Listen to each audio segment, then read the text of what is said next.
Quero aproveitar aqui e compartilhar com você hoje alguns ensinamentos que eu aprendi lá na turma do GED, da mentoria GED, lá quase um mastermind, né? Com a nossa mentora Raquel Mateus. Eu estava esses dias perguntando lá uns conselhos, pedindo uns conselhos para eles sobre o como que eu posso cuidar melhor da energia durante a execução de tarefas, né? A minha energia, né? A nossa energia ali na lida do trabalho mesmo, né? A gente chegou a compartilhar algumas coisas ali e eu achei bem interessante os amigos trouxeram ali, né?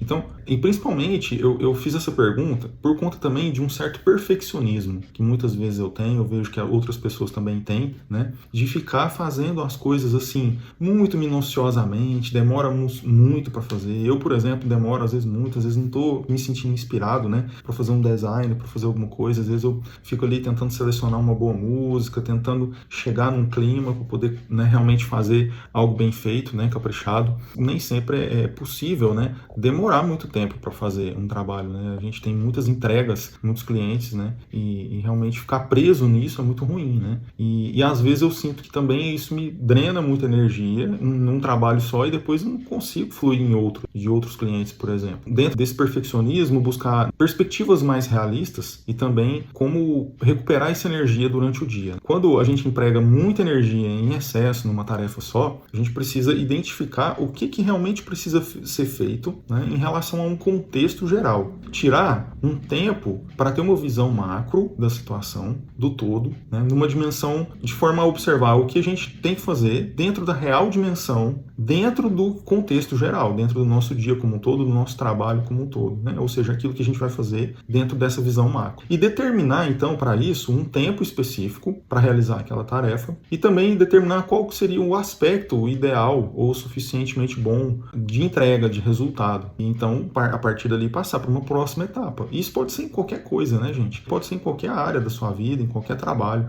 Você fazer até o que fique suficientemente bom para passar para a próxima etapa. Até o David deu um exemplo, né? Você vai fazer um stories, né? E que é ele tão bem feito, tão perfeito, que demora muito tempo para fazer, para realizar aquele story. E sendo que às vezes tem ali 2.000, 3.000 seguidores só, alcança ali 100, 200 pessoas. E talvez não vale tanto a pena fazer tanto esforço, exagerar em empregar tanta energia numa coisa que não vai dar um retorno tão grande. E aí ele até indica 2 livros para ler, que eu acho que é importante a gente estar dando sequência, né? Com leituras, com estudos também, aprofundando nesses temas, né? Ele falou, são 2 livros do Greg McKeown, eu acho que a pronúncia é essa, Essencialismo e Sem Esforço.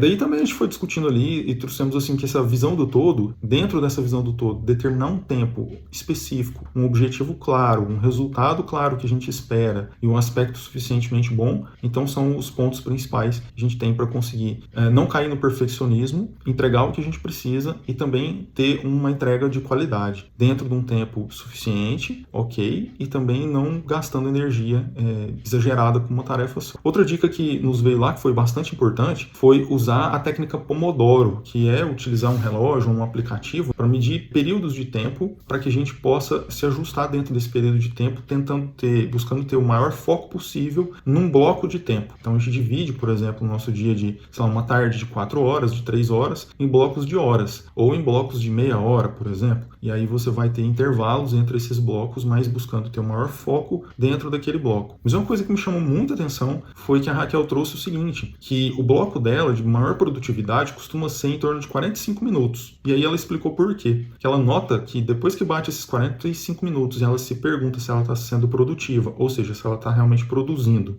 ou se ela está de alguma forma com foco na tarefa, ou no perfeccionismo, ou de alguma forma ali fazendo algo em excesso ou procrastinando.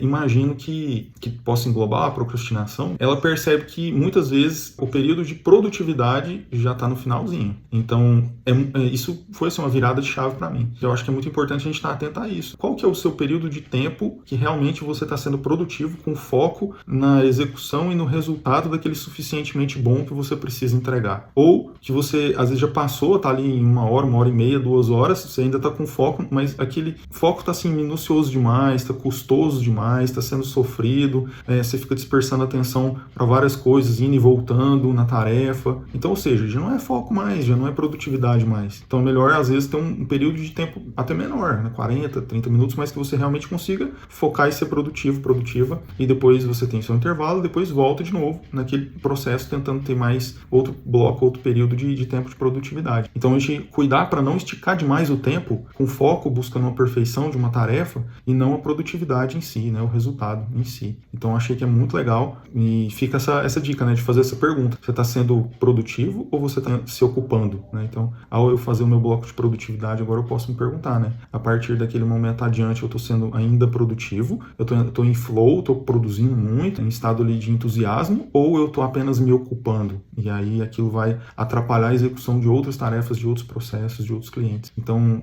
trazer também esse estado de presença para o nosso trabalho, para o nosso dia a dia, do que a gente precisa realmente fazer, e também ter o tempo necessário, né, para descansar, para descontrair, para distrair. Então, a gente tem é igual a academia, né? Você tem um tempo de contração muscular, né? De pegar peso, de fazer força e de ter essa hipertrofia, essa contração, e depois você tem um tempo ali, que seria o certo, né? Fazer às vezes um alongamento, uma massagem depois da academia, para ter essa descontração, ter esse relaxamento, né? Para poder realmente ter os ganhos esperados e poder voltar para um próximo treino bacana, né? Então, achei muito legal essas dicas aí, né? E se a gente fosse pensar constantemente se a sua energia está caindo, talvez seja porque você não está conseguindo medir resultados, né? Seja outra coisa que a Raquel trouxe, né? Às vezes a gente não está conseguindo enxergar os resultados das tarefas que a gente está fazendo. Isso também pode trazer uma sensação assim de desânimo até, né? De falta de energia e tal. Então ela deu outra dica que seria o quê? Trazer uma grande meta, um grande objetivo, a gente dividir em partes menores, mensuráveis, com curtos períodos de tempo, com entregas mais fluídas, mais possíveis, mais realizáveis, para ir vendo que realmente está sendo cumprido, né?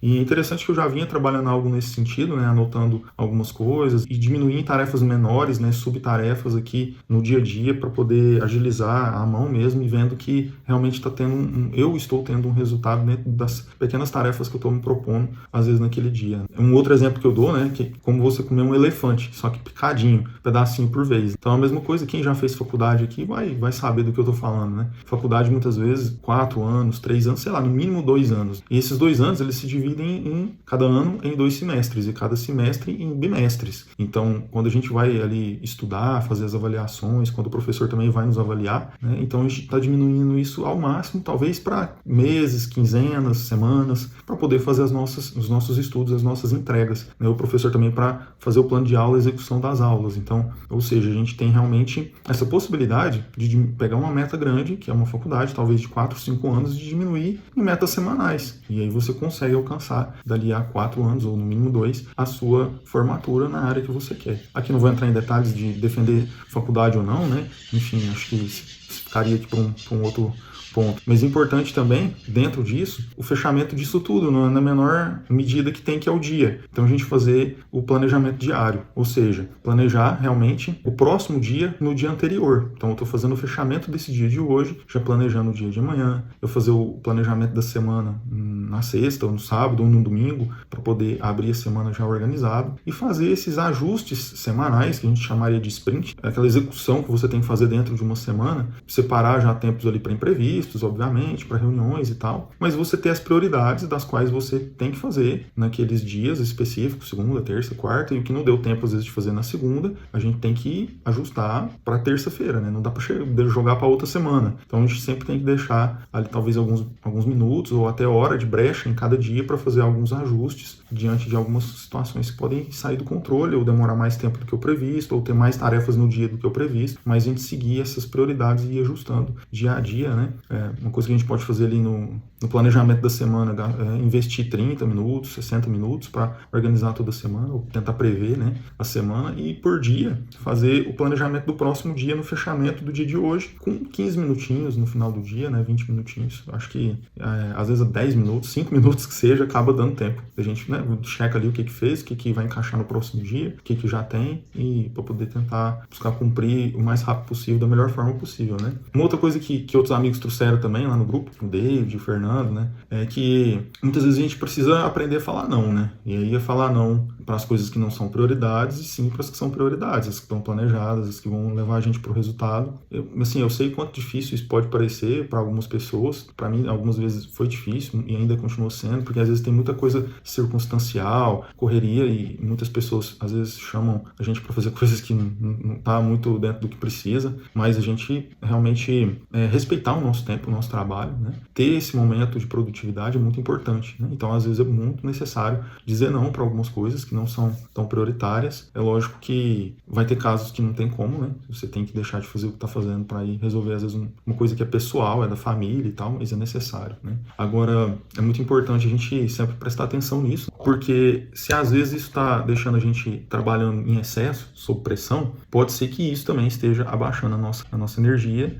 E isso, né, eu estou falando as questões circunstanciais, urgências e tal, né, e não ver as nossas metas sendo atingidas, a nossa produtividade acontecendo, né, isso pode também baixar a nossa energia, a nossa criatividade, né. Além de tudo, né, que a gente já falou aqui, eu acredito que às vezes o perfeccionismo acaba sendo uma coisa assim que a gente cobra demais da gente mesmo, né, uma excelência e tal, uma coisa boa, porque busca uma qualidade de entrega, mas às vezes a gente tem que tomar muito cuidado no processo, que a gente pode encontrar os nossos momentos de maior produtividade, desde que seja saudável para a gente, saudável para a nossa família, né, para o nosso contexto, mas realmente dizer não e também aprender a dizer não para a gente, né, porque a gente às vezes fica na tentação de querer fazer que não é aquilo que a gente queria ou deveria fazer, ou poderia chamar aqui como procrastinar, então, né, dizer não com a procrastinação, ou ainda como o Jerônimo Temer falava, né, uma vez eu ouvi ele falar de procrastinar com coisas que mesmo assim são coisas que são produtivas, são coisas que você tem que fazer. Então, procrastinar com prioridades que não são tão prioritárias, mas que ainda são prioridade, né? Então, você acaba que, não está conseguindo fluir numa tarefa, numa ação, numa meta, e você tem outra meta, tem outras ações, outros objetivos, então vamos procrastinar nessas outras, né? Que sejam coisas produtivas também, como, por exemplo, fazer uma caminhada, ouvindo uma palestra que eu queria ouvir, um audiobook, né? Então, acaba sendo produtivo do mesmo jeito. Mesmo a gente estando enrolando para fazer aquela tarefa que deveria ser feita, né? Outra coisa também, às vezes a gente tem necessidade de negociar a entrega, né? Negociar assim, olha, não vai dar para entregar nessa data ou no que estava previsto e é preciso renegociar datas de entrega, qualidade e tudo mais. E tudo isso gira em cima de uma certa expectativa, né? Que as pessoas criam e que a gente mesmo cria sobre o que vai ser entregue, em quanto tempo, a qualidade. Então, é bom sempre manter esse alinhamento de expectativas conosco mesmo, comigo mesmo e também com o cliente, né? Assim a gente consegue manter uma linha de produtividade mais próxima da realidade, mais próxima do que é possível realmente fazer e concentrar a energia no que realmente estaria possível, né, de fazer dentro do nosso controle, né. E senão, cara, excesso de expectativa com certeza vai gerar ansiedade e isso vai também acabar drenando energia, né. E é bem complicado. Pode ser causa de vários problemas aí, né. Mas por hoje eu acho que fica aqui essas reflexões aí, né. Queria fechar aqui com a reflexão também de outra colega lá que alertou de uma forma muito, muito bacana, né? O quanto que é importante a gente também, apesar de todas as técnicas, apesar de todas as questões que a gente busca, objetivos pessoais, profissionais, né? Lembrar de Deus, lembrar, né, da espiritualidade, de Jesus e pessoas que a gente tem no nosso coração aí. Não sei qual nome que você dá, né? Mas como diz a Débora, né?